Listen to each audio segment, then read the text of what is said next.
Assalamualaikum warahmatullahi wabarakatuh. Halo semuanya, perkenalkan nama saya Yulia Dihapsari dari Prodi Pendidikan Pancasila dan Kewarganegaraan. Di sini saya akan membuat video resume dengan mata kuliah globalisasi dengan judul atau tema globalisasi dan krisis demokrasi. Langsung saja. Globalisasi dan krisis demokrasi.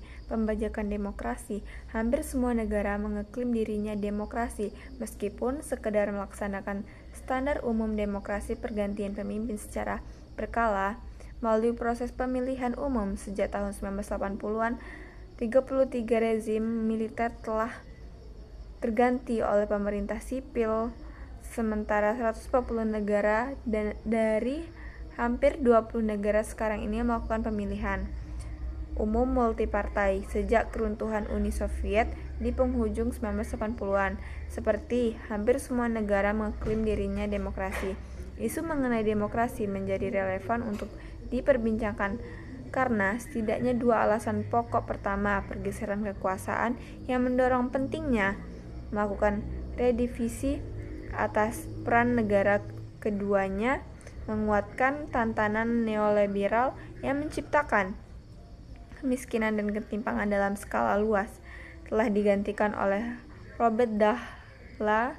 Kapitalisme modern cenderung menciptakan ketimpangan dalam sumber daya sosial dan ekonomi yang menyebabkan terjadinya pelanggaran terhadap persamaan politik dan proses demokrasi.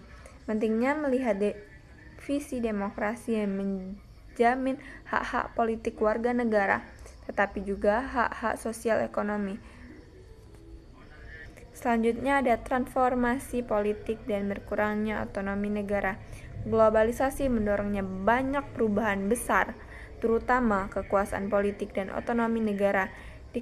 Dikemukakan oleh David Hall, telah terjadi perubahan-perubahan ekonomi dan sosial yang berkombinasi dengan pembentukan kesaling hubungan regional dan global yang unik, yang lebih ekstensif dan intensif dibandingkan dengan periode sebelumnya, yang menantang dan membentuk kembali komunitas politik secara spesifik.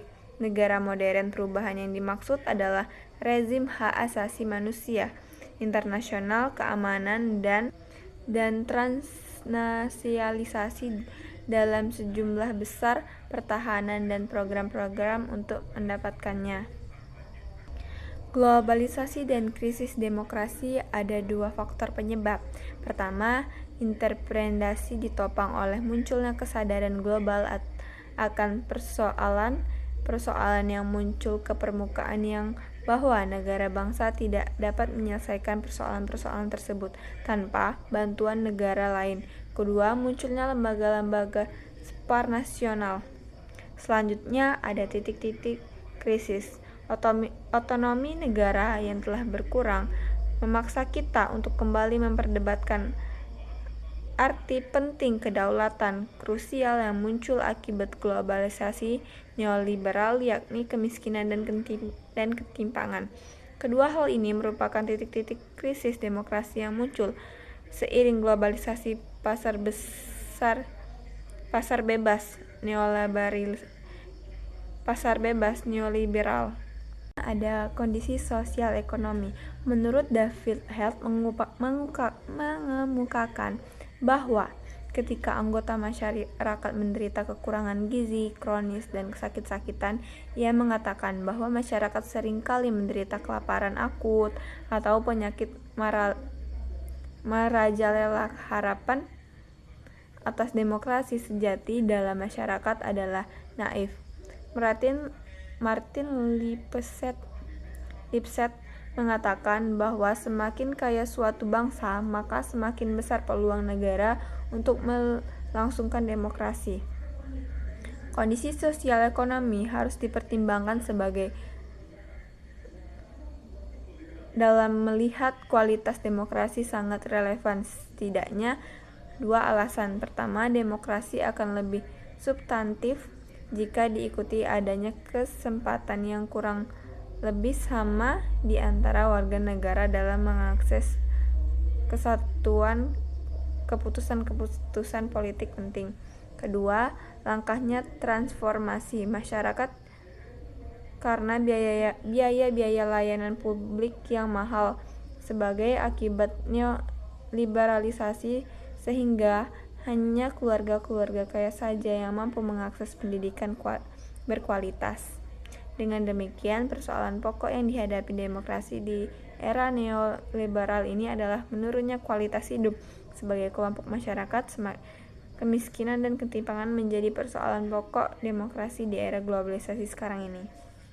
Selanjutnya ada instabilitas keuangan global. Hubungan antara instabilitas keuangan global dengan demokrasi terjadi secara tidak sengaja. Nah, di Indonesia, krisis moneter berujung pada krisis ekonomi telah menjadi katalisator bagi demokrasi politik. Instabilitas keuangan global telah menciptakan krisis yang berimplikasi pada dua hal pokok. Pertama, krisis menyulut demokrasi politik. Kedua, krisis menciptakan tantangan neoliberal dalam negara yang semakin kuat, sehingga sebagaimana ditunjukkan oleh banyak studi, kesenjangan semakin kuat. Selanjutnya ada ancaman globalisasi terhadap demokrasi. Globalisasi dan demokrasi bermuara pada dua persoalan yang bertolak belakang. Pendapat kedua menyatakan bahwa globalisasi mengembangkan demokrasi terhadap dua kriteria yang bisa diajukan, yakni konsep otonomi dan kesetaraan. Globalisasi dianggap sebagai pendorong atau penghambat demokrasi tergantung terciptanya otonomi dan kesetaraan yang lebih luas di antara individu dan masyarakat.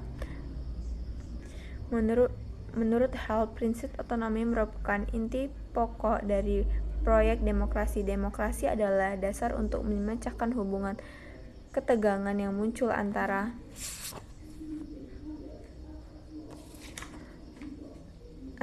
gagasan negara modern dan gagasan demokrasi.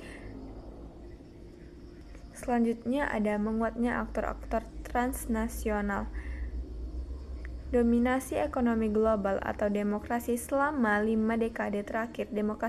Demokrasi telah dibajak oleh kekuatan ekonomi global antara transnasional seperti perusahaan multinasional atau MNC serta lembaga multilateral atau IMF, Bank Dunia, dan WTO memiliki kekuasaan ekonomi dan politik yang paling besar. Keberadaan mereka seringkali lebih merefleksi kepentingan korporasi daripada kepentingan warga negara, sehingga menciptakan fenomena pembajakan demokrasi di mana kebijakan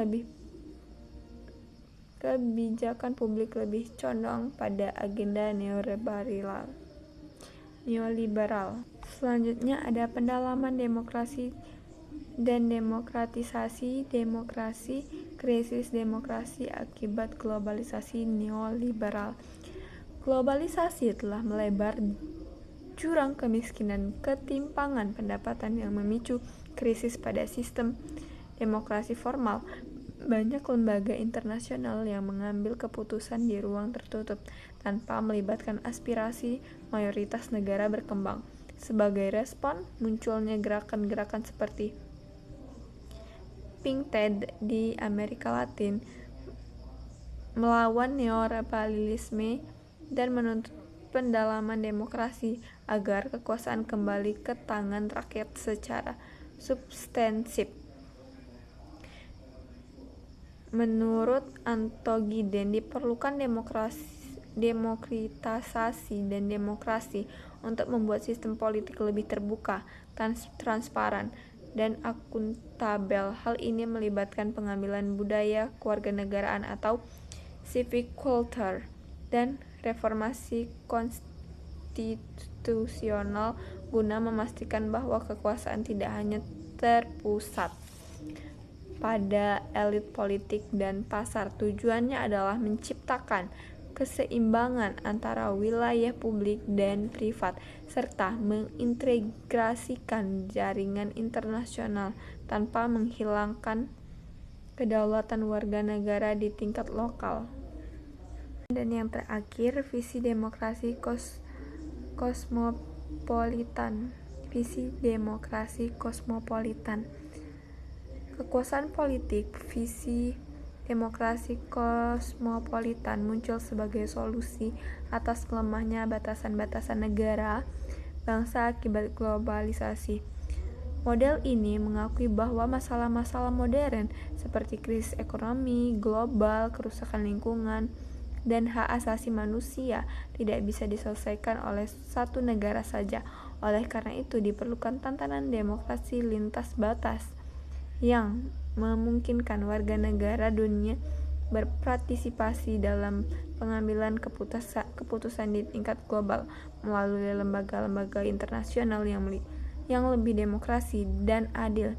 Implementasi dan kerangka hukum global untuk mewujudkan visi ini diperlukan pembentukan hukum internasional yang mendasari hak-hak kemanusiaan publik dan penguatan parlemen transnasional, meskipun akan menghadapi kendali besar dalam implementasinya di tingkat lokal yang terpencil. Gagasan ini menawarkan alternatif untuk mendemokrasikan kekuasaan global. Tujuannya adalah agar kontrol kekuasaan tidak lagi berada di tangan elit, korporasi dan birokrat internasional, melainkan kembali kepada kepentingan bersama masyarakat global. Sekian, wassalamualaikum warahmatullahi wabarakatuh.